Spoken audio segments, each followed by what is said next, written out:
आदाब नाजरीन, आप देख रहे हैं भारत एक्सप्रेस। मैं हूं निसार अहमद खान। मुल्क के 5 रियासतों में इंतखाबात जारी है। हालांकि मिजोरम में वोटिंग का अमल मुकम्मल हो चुका है। छत्तीसगढ़ में एक मरहला मुकम्मल हो चुका है। अभी तेलंगाना, राजस्थान और मध्य प्रदेश में वोटिंग होनी बाकी है।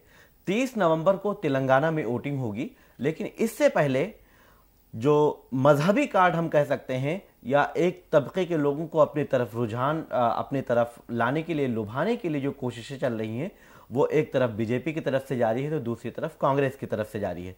इस दरमियान कांग्रेस ने एक अहम डिक्लेरेशन जो माइनॉरिटी डिक्लेरेशन के नाम से जारी किया है और उसमें अकलियती तबके यानी माइनॉरिटी को लुभाने की कोशिश की है और उनके लिए मुतअद्दिद ऐलानात किए हैं।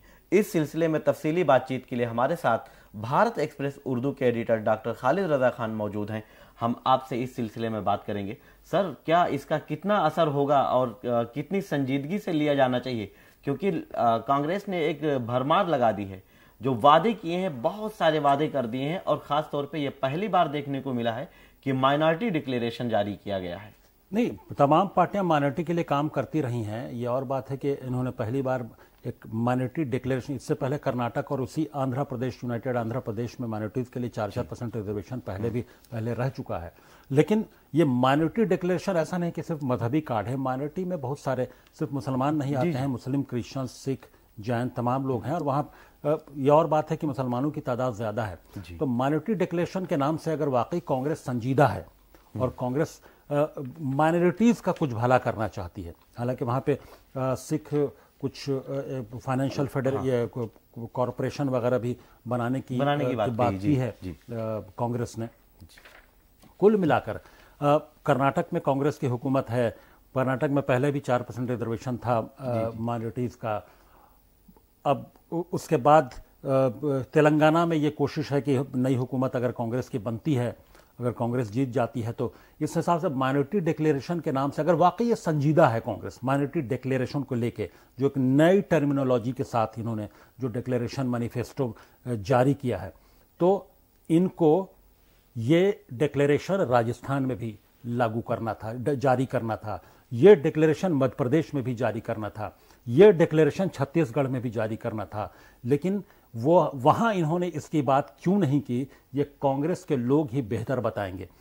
अगर चूंकि कांग्रेस की अगर ये अच्छी कोशिश है कि एक तबके को जो समाज में हाशिए पर है, इकोनॉमिकल बहुत सारी जो रिपोर्ट्स हैं, जो पुरानी, जो अगर मुसलमानों की ही बात करें, सच्चर कमेटी रिपोर्ट के मुताबिक अगर वो तमाम वो हाशिए पर हैं, तो उनको मेन स्ट्रीम में लाने के लिए अगर कांग्रेस कोई कोशिश कर रही है तो उस कोशिश को सराहा जाना चाहिए। लेकिन ये अगर वाकई ईमानदारी है तो ये ईमानदारी राजस्थान में और मध्य प्रदेश और छत्तीसगढ़ में, अभी अगर इसी चुनाव की बात करें कि अगर नई बात ही शुरू करनी थी तो वहां क्यों नहीं की उन्होंने? वहां अभी भी वक्त है, वहां ऐलान कर सकते हैं इसका वो। जी नहीं, आपने सवाल उठाया और राजस्थान और छत्तीसगढ़ की बात की। दोनों जगह पे कांग्रेस की हुकूमत रही है।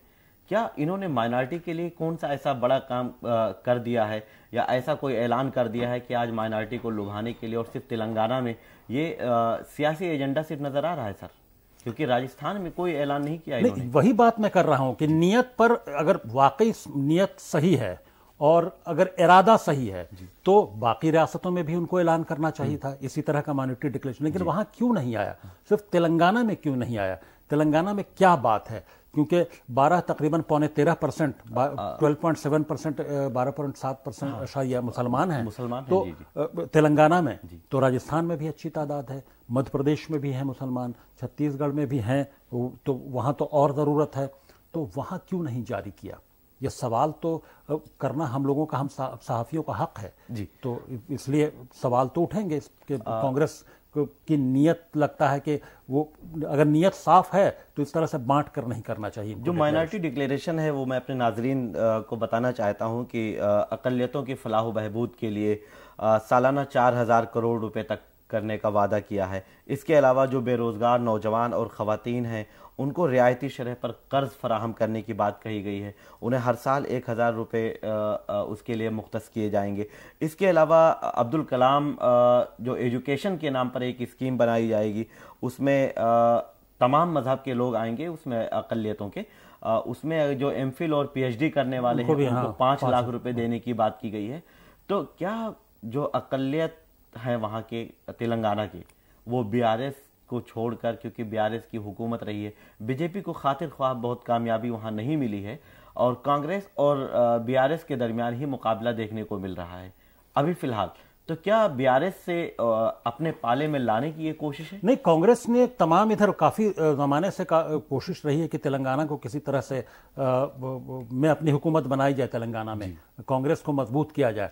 उसी सिलसिले में कांग्रेस ने बहुत सारी कोशिशें की और बीआरएस के साथ 2 बार हुकूमत रह चुकी है। एक एंटी इनकम्बेंसी फैक्टर काम कर रहा है, उन पर बहुत सारे इल्जामात लगे, बहुत सारे जो स्कैम्स के इल्जामात लगे, बहुत सारे, चाहे वो डैम स्कैम हो, बहुत सारे, कई लंबी फहरिस्त है। उसके अलावा एक करप्शन का इल्जाम है। कर्नाटक में कामयाबी मिली थी कांग्रेस को कि करप्शन के इल्जाम में कि 20% हमेशा कि 20% जो है आपको किसी भी चीज में कोई भी फंड निकल रहा हो तो उसमें वो जो कंसर्न मिनिस्टर है, कंसर्न ऑफिसर्स हैं, उनको वो चला जाता है। तो इस तरह के करप्शन के, तो कांग्रेस का कहना है कि इस तरह का करप्शन जो है तेलंगाना में ज्यादा, वहां 30% का मामला है जी। तो और करप्शन एकदम बिल्कुल इम्बेडेड है हर सतह पर। सरकारी दफातर में कोई भी काम बगैर रिश्वत के नहीं होता है। इस तरह के तमाम इल्जामात हैं कांग्रेस के, और कांग्रेस को लगता है ऐसा कि जिस तरह से कर्नाटक में करप्शन के मामले में और भी कई मामलों में जिस तरह से उसने बीजेपी की सरकार को घेरा और वहां कामयाबी हासिल की, उसी तरह से करप्शन का अगर यहां मामला तेलंगाना में भी है तो वो बीआरएस को घेर कर वो वहां पर जीत हासिल कर सकती है कांग्रेस का। और एंटी इनकम्बेंसी फैक्टर एक बहुत बड़ा फैक्टर होता है। 2 बार हुकूमत रह चुकी, 10 साल से लगातार हुकूमत है, तो वो भी एक फैक्टर होता है जी। कांग्रेस का जो माइनॉरिटी डिक्लेरेशन है, इसी में मस्जिद के जो इमाम हैं, मुअज्जिन हैं, पादरी हैं और ग्रंथी हैं, इन सब के लिए भी 10,000 से 12,000 तनख्वाह देने का ऐलान कर दिया है। ये राजस्थान, अभी फिर वही बात आएगी कि राजस्थान में इन्होंने ऐसा कुछ नहीं किया। बात वही है कि तमाम जो माइनॉरिटी डिक्लेरेशन में जो तमाम पॉइंट्स हैं, जो तमाम जो फैसिलिटीज की बात की गई है, वो एक बार माइनॉरिटी डिक्लेरेशन आ जाएगा तो वो फैसिलिटीज वहां भी उन रियासतों में भी मिल जाएगी। तो लेकिन उस तरह का डिक्लेरेशन वहां क्यों नहीं आया, ये सवाल तो खड़ा होगा। माइनॉरिटी डिक्लेरेशन जो हम लोगों ने तफसील पढ़ी है, माइनॉरिटी डिक्लेरेशन ऐसा लगता है कि जो तमाम माइनॉरिटीज हैं, खास तौर से मुसलमानों को लुभाने की एक बड़ी कोशिश है कि वो, चूंकि मुसलमानों की एक बड़ी तादाद जो है तेलंगाना में वो बीआरएस के साथ रही है और केसीआर के साथ रही है, और चूंकि केसीआर का अलायंस ऑल इंडिया मुस्लिम मजलिस इत्तेहादुल मुस्लिम यानी AIMIM यानी मसदुद्दीन ओवैसी की जो पार्टी है उससे भी रहा है, तो वो कुल मिलाकर वहां पर एक ऐसी इमेज है और मुसलमान रैली बिहाइंड कर जाता है केसीआर और MIM के पीछे कुल।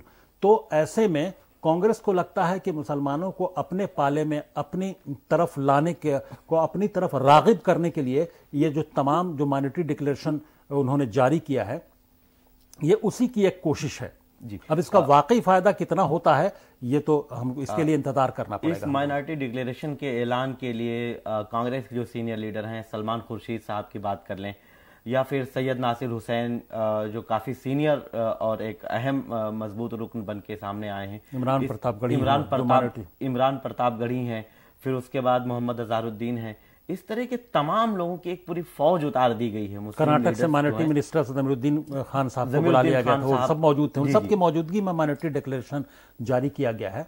तो यकीनी तौर पर जो मैं बात कह रहा था कि वो एक मुसलमानों की जो बड़ी तादाद है, तकरीबन 13.25% जो मुसलमान हैं, उनको अपनी तरफ रागिब करने, अपनी तरफ लुभाने के लिए ये एक कोशिश है कांग्रेस की, एक और एक बड़ी कोशिश है कि किसी भी तरह से वो बीआरएस और MIM की तरफ से वो हटकर वो कांग्रेस की तरफ रुख करें और कांग्रेस की जीत को यकीनी बनाएं। जी, आपने अभी तमाम लीडरान की बात की और इस तरह से कि तेलंगाना में ये एक टेस्टिंग है।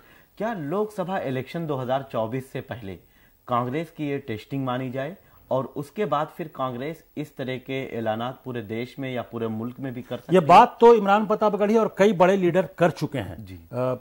हैदराबाद में इसका ऐलान कि ये तेलंगाना में जो ऐलान हुआ है ये तो अभी एक शुरुआत है और असल हमारा मकसद है कि 2024 का जो लोकसभा इलेक्शन है हमारी नज़र वहां पर है, ये वो लोग बोल चुके हैं। और इसको अगर ये यहां पर कामयाबी मिलती है तो ये यकीनी तौर पर अगर इसको पूरे मुल्क की सतह पर ये इस तरह का डिक्लेरेशन ला पाएंगे या नहीं ला पाएंगे, मुझे तो अभी ऐसा लगता नहीं है, क्योंकि बहुत सारे फैक्टर्स मुल्क गिर सतह पर काम करते हैं लोकसभा इलेक्शन में, और उसमें इस तरह का डिक्लेरेशन लाना प्रैक्टिकली मुझे लगता है कि अगर ले आते हैं तो ये उनके लिए उनके हिम्मत और उनके नीयत को दाद देने वाली बात होगी। लेकिन प्रैक्टिकली जो हम जिस तरह की सियासत देखते रहे हैं और जिस तरह से जो बीजेपी की सियासत है और फिर उसी तरह के से एक दूसरे को अपने एजेंडे पर लाने की कोशिश है, जो हिंदुत्व की सियासत है, फिर जो पोलराइज करने की सियासत है, तो कांग्रेस भी उसी में कहीं ना कहीं से उलझती हुई कई बार नजर आती है। तो ऐसे में इस तरह का डिक्लेरेशन मुल्कगीर सतह पर लोकसभा इलेक्शन से पहले प्रैक्टिकली ऐसा लगता नहीं, अगर कर दें तो बड़ी बात होगी। जी सर, आखिरी सवाल ये है इसी से मुताल्लिक कि अकबरुद्दीन ओवैसी जो असदुद्दीन ओवैसी के भाई हैं, एमआईएम के एमएलए हैं, उन्होंने कांग्रेस पर पलटवार किया है कि कांग्रेस इस तरह की राजनीति करती रहती, इस तरह की सियासत करती रहती है, और जब उसके पास कुछ नहीं होता है तो वो लुभाने की कोशिश और तकसीम करने की कोशिश करती है। इसको आप कैसे देखेंगे? क्या एमआईएम के गढ़ पर कांग्रेस ने अटैक कर दिया इसलिए वो? नहीं, बिल्कुल ये एमआईएम के गढ़ पर कांग्रेस ने ये डिक्लेरेशन लाकर वो उनके वोट बैंक को तोड़ने की कोशिश की है, और वोट बैंक की बात भी लफ्ज भी इस्तेमाल किया है कि एक वोट बैंक के तौर पर इस्तेमाल करती आई है कांग्रेस मुसलमानों को। लेकिन तो एमआईएम भी वोट बैंक के तौर पर मुसलमानों को, एमआईएम का गढ़ ही वही है, असदुद्दीन ओवैसी और अकबरुद्दीन ओवैसी उसी तरह से जीतते रहे हैं, तो बाकी तमाम दूसरे भी वोट देते हैं, लेकिन उनका जो मेन फोकस रहता है। तो अब चूंकि कांग्रेस ने इस तरह का डिक्लेरेशन ला दिया है तो अब उनकी परेशानी तो बढ़ ही गई है, क्योंकि अगर कांग्रेस इस मैसेज को ले जाने में आखिरी सतह तक अगर कामयाब हो जाती है, लोगों को ये मैसेज पहुंचा देती कि देखो ईमानदाराना तरीके से इस तरह का डिक्लेरेशन लाया गया और इसको लागू किया जाएगा, तो यकीनी तौर पर एमआईएम को भी और बीआरएस को भी इसका नुकसान हो सकता है। इसके कभी इम्कानात हैं। बहुत शुक्रिया आपका तफसीली बातचीत के लिए। तो बहरहाल अभी 30 नवंबर को तेलंगाना में वोटिंग होगी, उसके अलावा राजस्थान और मध्य प्रदेश में भी वोटिंग होनी है, लेकिन तमाम सियासी पार्टियों और जमातों की तरफ से लोगों को लुभाने के लिए, तमाम तबकात को लुभाने की कोशिशें जारी हैं, लेकिन इसके लिए अवाम को बेदार रहना होगा, अवाम को समझना होगा और अवाम को बहुत कुछ समझ कर, देख कर उसके बाद अपने हक़ राय दही का इस्तेमाल करना चाहिए। आप भारत एक्सप्रेस उर्दू के चैनल को देखते रहें और हमें लाइक और सब्सक्राइब करें। शुक्रिया।